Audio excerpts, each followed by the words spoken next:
Shortly after the start of the Reformation, Martin Luther found himself with a second adversary, in addition to the medieval Roman Catholic Church, the radical reformers. The radical reformers introduced a new kind of legalism. They demanded adherence to the most rigorous readings of Christ's teachings, saying the Beatitudes taught Christians couldn't serve in the military or as judges. Very soon, Luther found himself in the middle of a fight between both the medieval Roman Catholic view that the Beatitudes were only for the most holy Christians, and the radical view that the Beatitudes were laws for all Christians to give up everything. Luther has a solution. It's the development of two kingdoms doctrine, roughly outlined in his commentary on the Beatitudes. I'm Evan Gertner. And I'm Mike Yeagley, and this is Grace on Tap. Grace on Tap is a podcast dedicated to the history and the theology of the Lutheran Reformation, all over a nice cold beer. Today we're going to look at Luther's commentary on the Sermon on the Mount. Although what we are looking at from volume 21 of Luther's works wasn't actually written by Luther, it was a compilation of sermons he gave on Wednesday evenings. The local pastor at his church in Wittenberg, Johannes Bugenhagen, was called away for Reformation business to go to different cities and help bring about reforms of their church structure. Now, when you think about how much work Luther was going through at this, it's not surprising that he wasn't actually able to write this out himself. You know, he was giving sermons every Sunday, giving sermons every Wednesday, and he also did Saturday. So he did this sermon series on Wednesday nights of Matthew, and that's where we get the Sermon on the Mount. And then he was preaching on Saturday nights from the Gospel of John. Wow! And then he was also doing couples counseling. And he had new kids. He had 6 kids between 1526 and 1534. Unbelievable. And so as Luther is preaching on Wednesday nights, there are people that are writing down his sermons. So, Luther did, at least he wrote an approval for this. And his approval is noted by the preface. Right. So he writes an introductory set of comments to the published book. So, but there are a handful of scholars who think that this may not exactly reflect Luther's thoughts at the time, but they're really a minority opinion. One interesting thing is it was published 3 times over quickly the first year, and the third edition has some variation from the first 2, toning down some of his language. Now, volume 21, Luther's works, what we're kind of reading from, largely is going from the first publication. But occasionally we'll in the footnotes show some of the variata and the additions. And I've thought as we read this, I don't know if you noticed, but the way he describes the audience that Jesus is preaching to on the Sermon on the Mount, and he'll call them the Jews. Right. And he'll say about the different things that Jesus is attacking about the Jews' beliefs. And I've thought as he's preaching that, is he in his mind thinking about the Jews of 1530 to 1532, or is he thinking about the Jews that were listening to Jesus? And, kind of when we do that, sometimes we'll talk about the Israelites. Right. And we'll kind of make that distinction of the biblical time versus our present time. But in Luther's text, he just says the Jews. So I sometimes wonder if in the third edition that's got some toned down language, if that's where it gets toned down, or could it be as he's describing the Roman Catholic Church? Because you've got a quote about in his preface. Now, this is from what Luther wrote, not what someone was writing about his sermon. Right. He goes about the 5th chapter. He's talking about the 5th chapter of Matthew. He says, this 5th chapter has fallen into the hands of the vulgar pigs and asses, the jurists and the sophists, the right hand of the jackass of a pope and his Mamelukes. Out of this beautiful rose they have sucked and broadcast poison, covering up Christ with it and elevating and maintaining the Antichrist. Maybe instead of the conversation about the Jews, it's this language about the jackass of a pope that he's toning down. Maybe. I don't know. He always seemed pretty happy to go with that. He does. So Luther's preaching this sermon series on Wednesday nights. He's preaching on St. John's Gospel on Saturday nights, and then he's going through what nowadays we call the historic one-year lectionary. We add the word historic because we also have a 3-year lectionary, although at his time period, it wasn't historic, it just was what it was. And he is writing or preaching off of all of Matthew, but all we've got in Luther's works is chapters 5, 6, and 7. And there's some speculation that maybe these were put in a nice package because it's all in the Sermon on the Mount, or maybe he started this sermon series on Matthew, and then Bugenhagen arrives back, and he doesn't ever finish the sermon series. That could be. We actually don't know. Well, it's funny, because you just read where he really attacked the Roman Catholic Church, but he had equal problems with the radical reformers. Yes, and he's not quite as quotable in his attacks on the. I don't think he called them jackasses or anything like that. But he still had huge, and so he talks about how And he has problems with the radical Reformation, who claim that the Beatitudes mean that Christians cannot own property, for example. They can't hold government offices, and they can't protect themselves if they're attacked.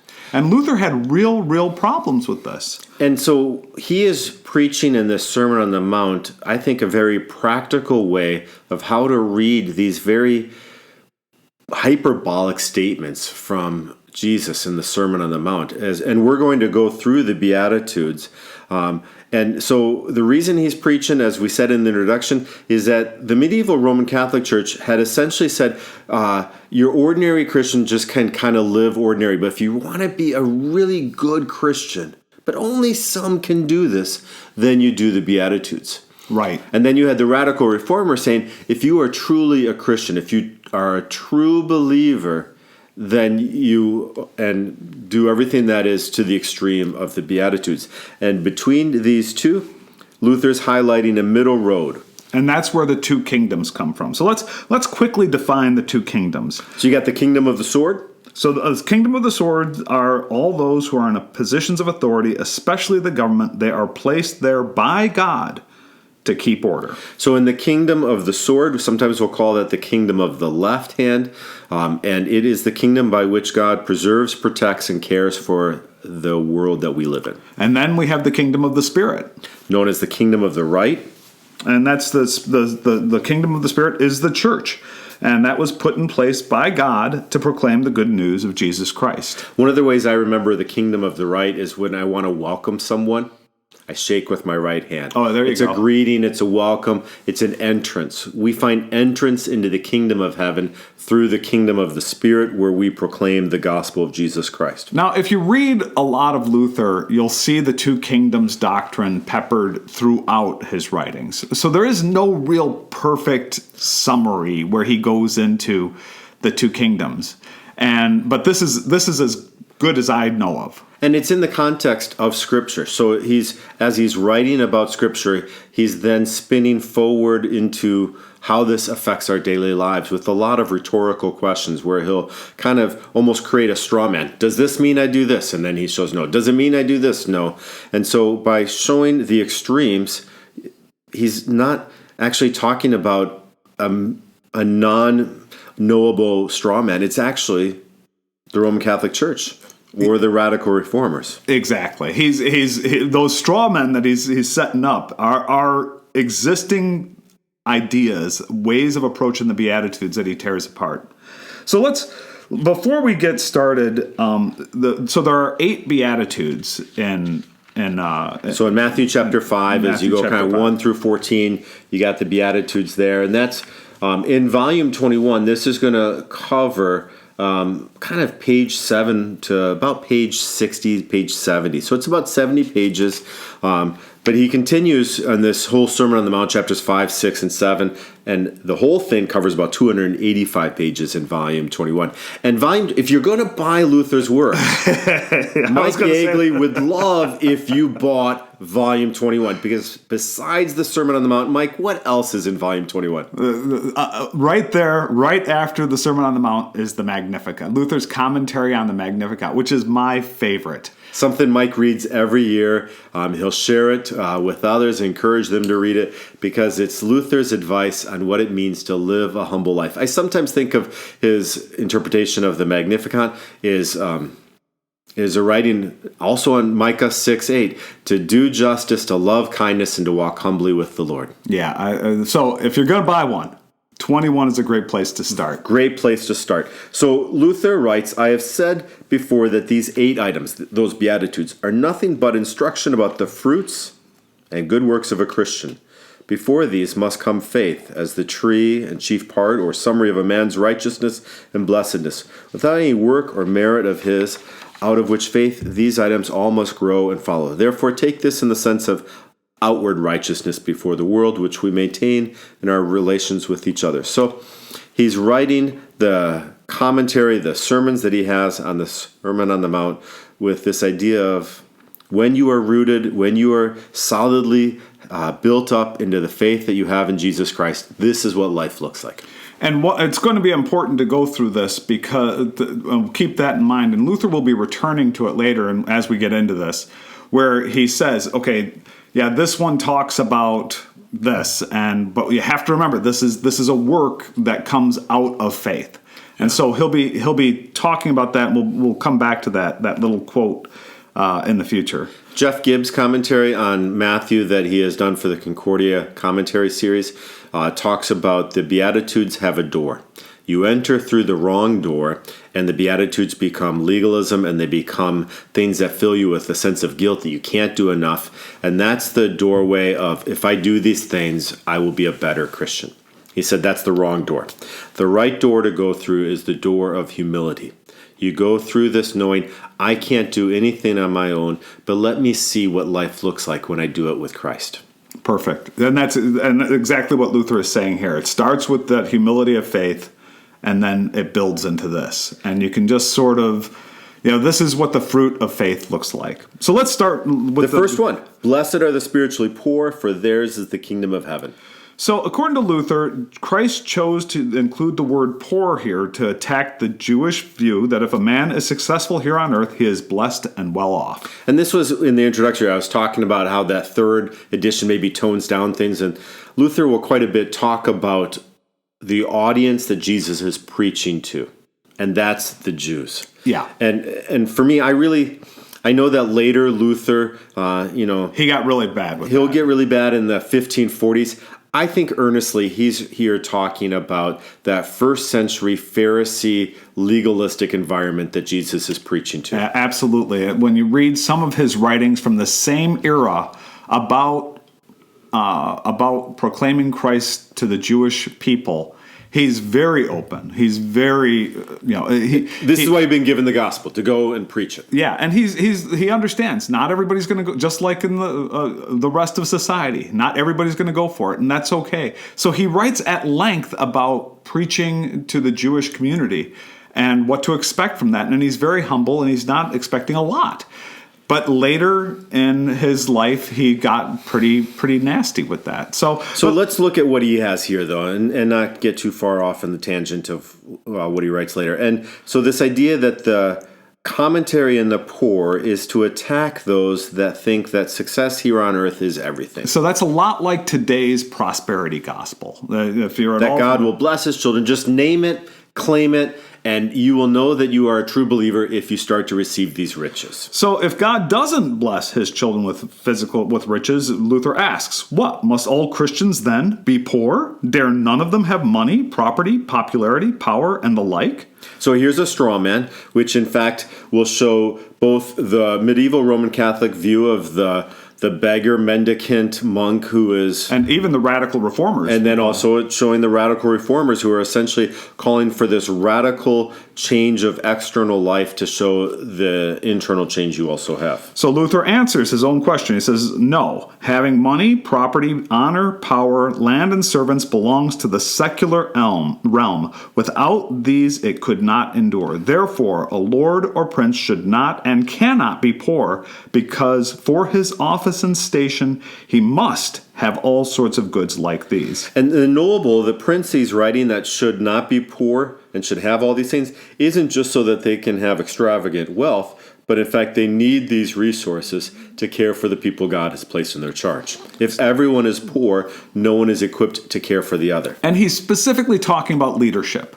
He says, people in positions of leadership are placed there by God, and they need those resources to enforce order in society. So this quote about Christian leaders then kind of fits in with what you're describing. Luther said that if Christians had to give up all money, power, and prestige, there would be no Christian leaders in the land, and all would be worse off.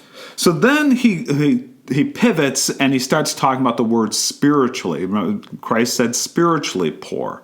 And Luther says, so be rich or poor physically and externally as it is granted to you. God does not ask about this. And know that before God, in his heart, everyone must be spiritually poor. That is, he must not set his confidence, comfort, and trust on temporal goods, nor hang his heart upon them and make mammon his idol. And that mammon is referring to that sense of the manna, the bread from heaven in the wilderness of Exodus.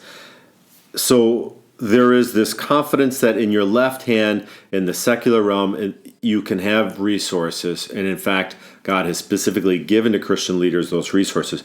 But now when it comes to the right-hand kingdom, the kingdom of the Spirit, we must all have a spiritual poverty that recognizes in humility we need a Savior. And so then I'm going to skip down to, he has this great quote, we are not to run away from property, house, home, wife, and children, wandering around the countryside as a burden to other people.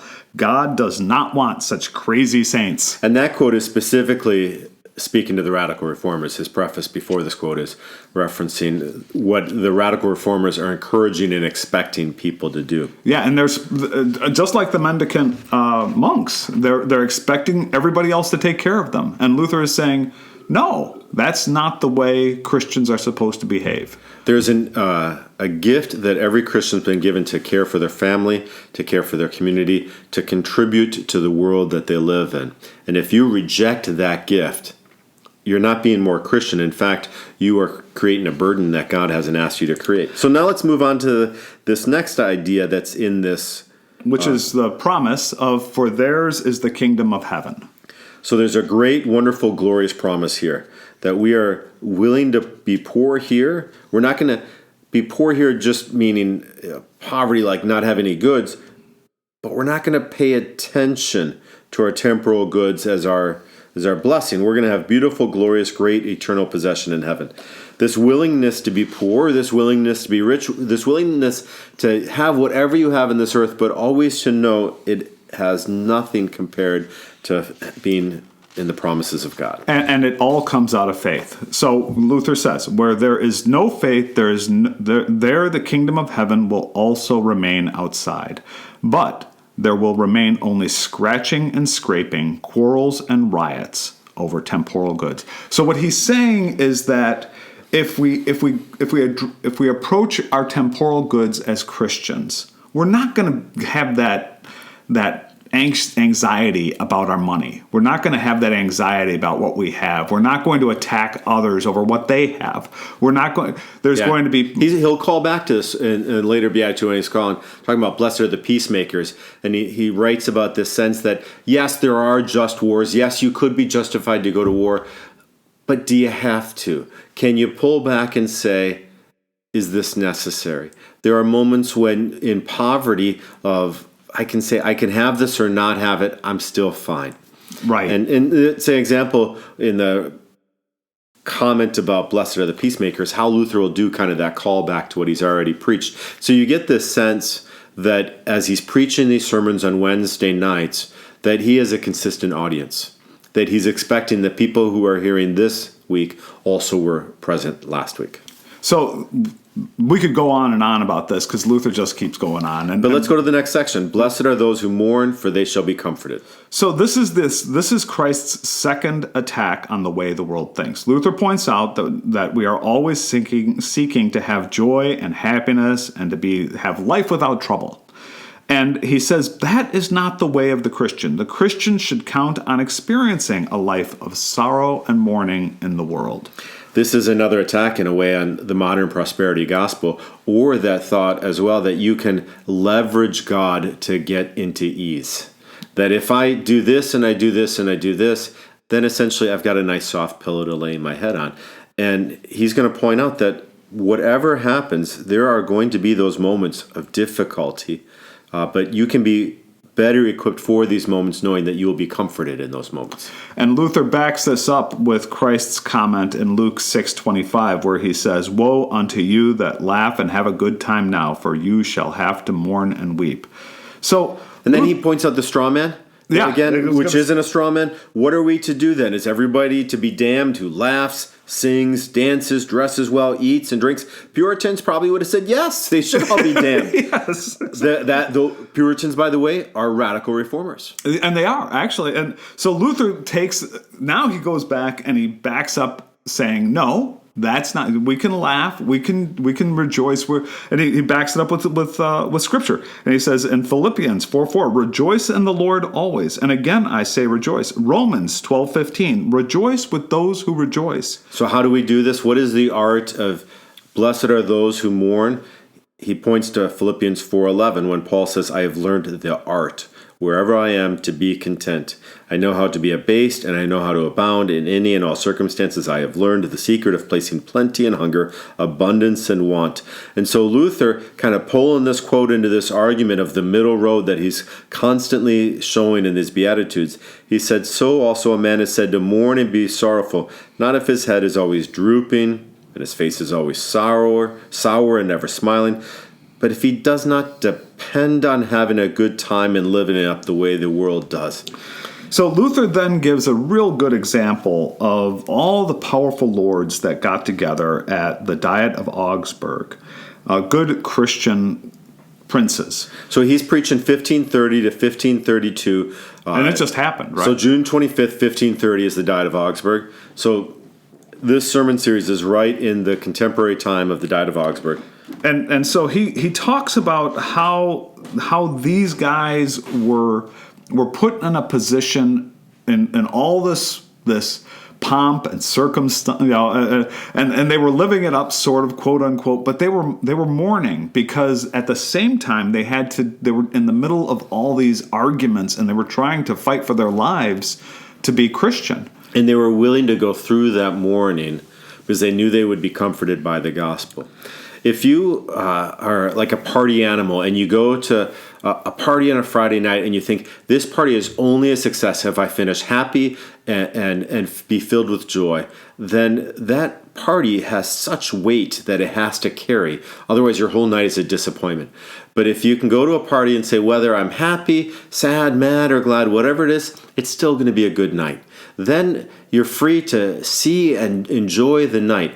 When we create so much pressure on this world to accomplish everything to make us happy, the world can't carry that weight.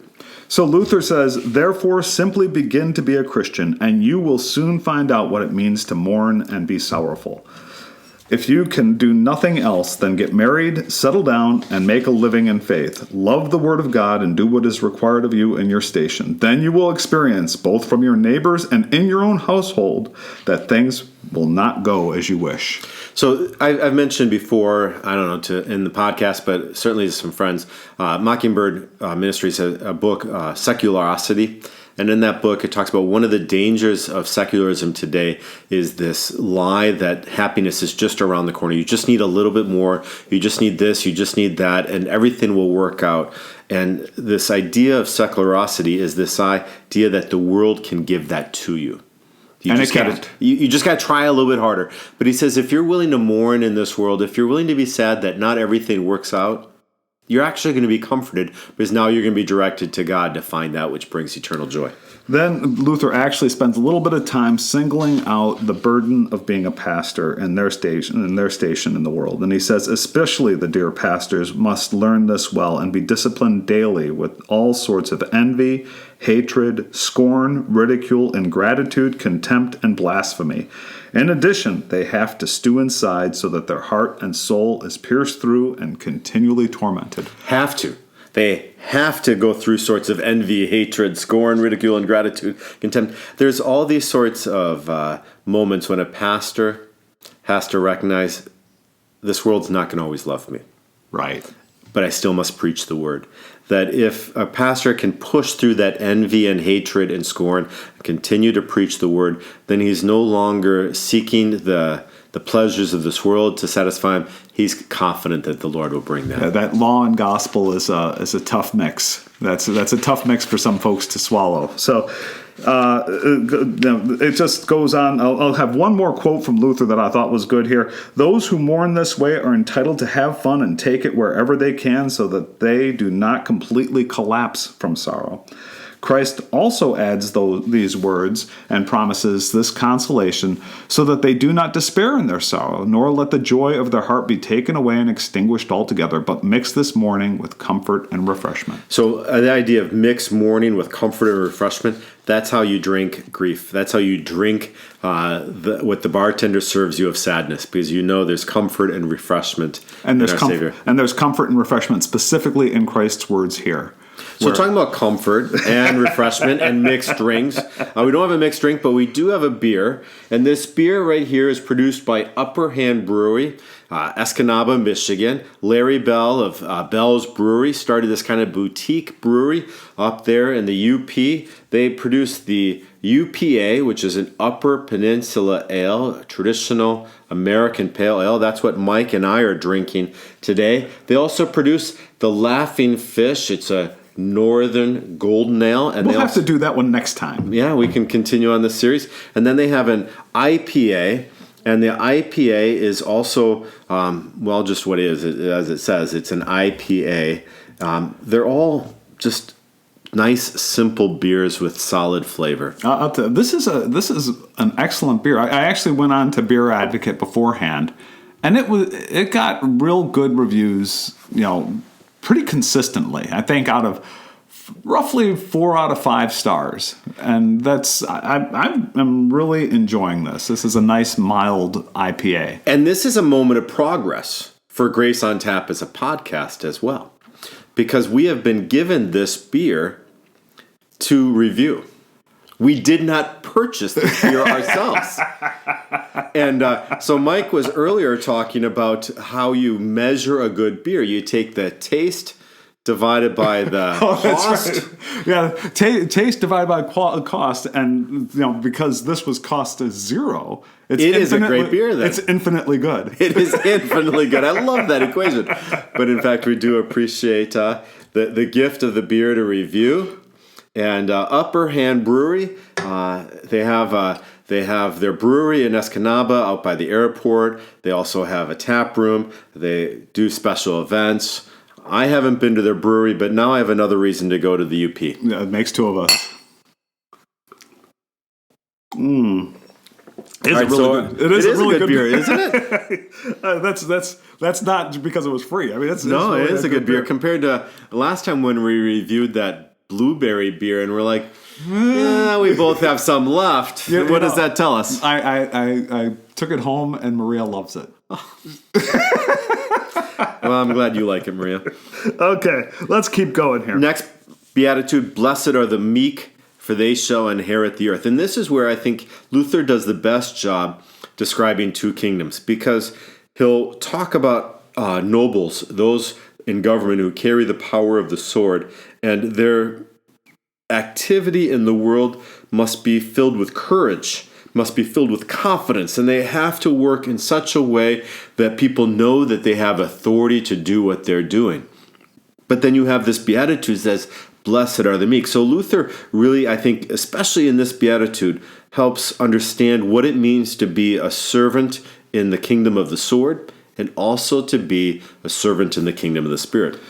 Luther starts this out sort of by saying meek is equivalent to poor, which, he spent a little bit of time on that. We're going to just sort of skip past that part. That was sort of interesting. That's kind of a callback. That's an example, I think, of a sermon series where you preach something else and you're kind of bringing forward something you've already said. Maybe that's what this was, where it was part of a sermon. So let's skip forward to the meek. According to Luther, is the spiritually poor that are given responsibilities for families, land, and other things. But then he doubles back and he looks at the word meek again, and he says nothing. So meek has nothing to do with the responsibilities we carry in our vocation. If we're a prosecutor, for example, we need to be strict and stern according to the law. Luther says, I have often said that we must sharply distinguish between these two, the office and the person. The man who is called Martin is a man quite different from the one who is called doctor or preacher. So in his role as doctor, Martin Luther has in other spots spoken that he is a protector of the church. He is one that is called by God to preserve and to present the gospel, and he will do it with very flowery language. And that is not him disobeying this beatitude. That's in fact what he sees as a responsibility of his vocation, to show the strength of his witness to the gospel. But he says, as Martin, as the man, I will be meek. And here there is this confidence in his responsibility to the family, to the land, to others. As a person, he will have a certain poverty of being able to listen and to see what others say and do. And so, but then when it comes to his office, he's strict and stern. And it's sort of interesting. I was doing a little research on Luther, and it's not in the notes here, but when Karlstadt found himself in trouble, Luther spoke really hard against Karlstadt, after he joined the Radical Reformation. But when Karlstadt found himself in trouble, Luther welcomed him back into his home. I think Luther's wife was the godmother for Karlstadt's child. It was, they helped each other out as Christians. And this isn't Luther being a hypocrite of being really stern and hard in one respect and then soft and kind in another. He's doing the responsibility he has as a servant in the kingdom of the sword to bring about a clarity of the responsibility of the church and its role to be a doctor of the church. And then in the kingdom of the Spirit, he's also presenting and preserving the gospel. So he says, and if you're in an office or a governmental position, he says, we must be sharp and strict. We must get angry and punish. For here we must do what God puts into our hand and commands us to do for his sake. But in other relations, in what is unofficial, let everyone learn for himself to be meek toward everyone else. That is, not to deal with his neighbor unreasonably, hatefully, or vengefully.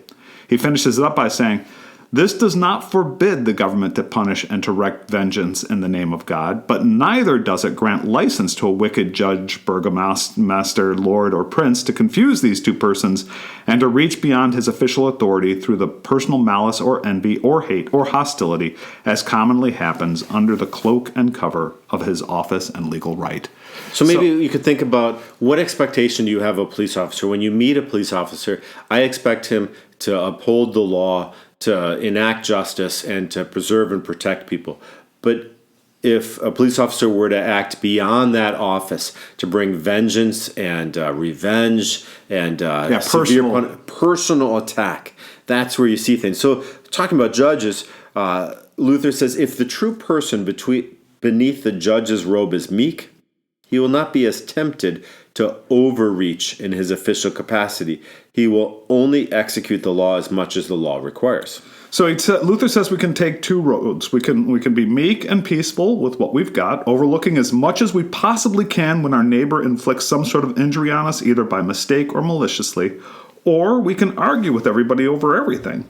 And Luther says, just take a look at the queer characters who are always arguing and squabbling about property and other things. They refuse to give in to anybody, but insist on rushing everything through headlong, regardless of whether their quarreling or squabbling costs them more than they could ever gain.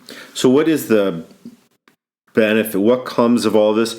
Ultimately, if people are so busy with arguing and squabbling, they will, in the end, lose. They'll lose their land, their servants, their house and home. They will get the unrest that they have produced, and the bad conscience that has come with their overreach will be thrown in. And God, though, will add his blessing to it, saying, do not be meek then, so that you may not keep your precious land nor enjoy your morsel in peace. So Luther says, listen, he understands that we're Christians in the world, and there's only so much we can take. There is supposed to be justice. There's right and wrong. There's a neighbor that's inflicted too much on you. So he says about your neighbor, if your neighbor's malicious attacks gets too bad. I wish you would define what that means, too bad. Good luck. But when it's too bad, when your neighbor... When you just can't take it. When the overreach has become an abuse of your person. Yeah. And he says, then you can take it to the court. And he says, the government has the charge not to permit the harsh oppression of the innocent. God will also overrule so that his word and ordinance may abide, and you may inherit the land according to this promise. Thus, you will have the rest and God's blessing, but your neighbor will have unrest together with God's displeasure and curse. So, and then Luther talks a little bit about Psalm 37, and he says that's a great place to go. And we're not going to, we could go on and on again. This is another area, but you sort of, I hope, get the idea. The two kingdoms. In the kingdom of the left hand, if your vocation calls for you to bring about justice in this world, do it with courage, with confidence, but let that heart of meekness keep your morality in check, and that you don't overreach your position and take it personal. All right, so now the next beatitude. Blessed are the merciful, for they shall obtain mercy.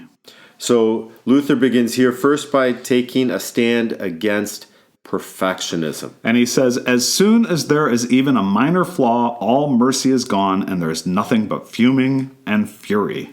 You'll see this, I think, this is an attack on the radical reformers who are expecting a perfect righteousness of people, and they're trying to lead people towards perfection here in this life through doing things perfectly. And that leads us to essentially, ultimately attack each other, because you're not powerful enough, you're not perfect enough, no one's ever going to meet that standard. Well, and you see it all the time, right? You see, like, the people who protest in the street, attacking, this big system. Yeah. When one person has made a mistake. Right. And there are sometimes systemic errors, but sometimes things just are... Sometimes things go wrong. People make mistakes. And, so Luther says, true holiness is merciful and sympathetic, but all that false holiness can do is to rage and fume. Yet it does so, as they boast, out of zeal for justice. So this is the cover for this perfectionism. I have a zeal for justice. And I like that recognition that he has, that false holiness produces rage and fumes. This idea that if I am falsely holy, then I am holy only by making myself better than other people. Right. And then Luther goes on, he says, if a man deals with his neighbor in an effort to help and correct him in his station and way of life, he should still take care to be merciful and to forgive, not give in to the gratification of your own malice and anger. For you are righteous enough to deal in a friendly and gentle manner with the man who is willing to improve himself, and you tolerate and endure his fault or weakness until he comes around. Then Luther has a second interpretation of blessed are the merciful, and this is talking not about your mercy towards your neighbor who's not perfect enough, but now this is mercy about how we care for the poor. So throughout this section, it sort of sounds like Luther's saying that only the poor are truly merciful and that the rich and powerful tend to be judgmental. But, and if you read through it, I was reading through this, like, where are you going with this, Luther? But then he changes gears very quickly, and he finally pulls out what he's looking at, and he says, at the present time, the world is full of people among the nobles and city people and peasants who sin very grievously against the dear gospel. Not only do they refuse to give support or help to poor ministers and preachers, this is going back to his concern for ministers and preachers, but beside they commit theft and torment against it wherever they can, and act as if they meant to starve it out and chase it out of the world. He is here recognizing that, and this is something that many pastors will recognize in their own churches, that the poor are often the most sacrificial in their giving. And the rich are judgmental of those who they think aren't giving enough, but they themselves They're a little... They're a little, I don't know what the word, I don't want to say stingy, but... thrift. They're thrift. Okay, so that's Luther finishes off with this warning from James for judgment is without mercy to the one who has not shown mercy. So all of this is part of the context of the kingdom of the sword and the kingdom of the spirit, which is really the primary focus of Luther's commentary on the Beatitudes. You can go on your own and you can read what he writes about Blessed are the peacemakers, and blessed are those as people revile you. But we're going to conclude our study right now, right? Well, that's actually the next. We get with part 2. We get more? Yeah, We get more. We get more. We're going to cover the next 4. This is what a joy! That's why we're going to look at the Upper Hand Brewery for Laughing Fish, the Northern Golden Ale. That's right. It's a series. It's a series, and we get both of them are sponsored. So we're we're gonna finish it off. We just did the first 4 this time, and then we're gonna carry it forward next time and finish off the Beatitudes. Maybe next time after that we might touch on the Magnificat. We'll see. We're on our way towards that. Yeah. Again, Volume 21 from Luther's Works is our source material for today.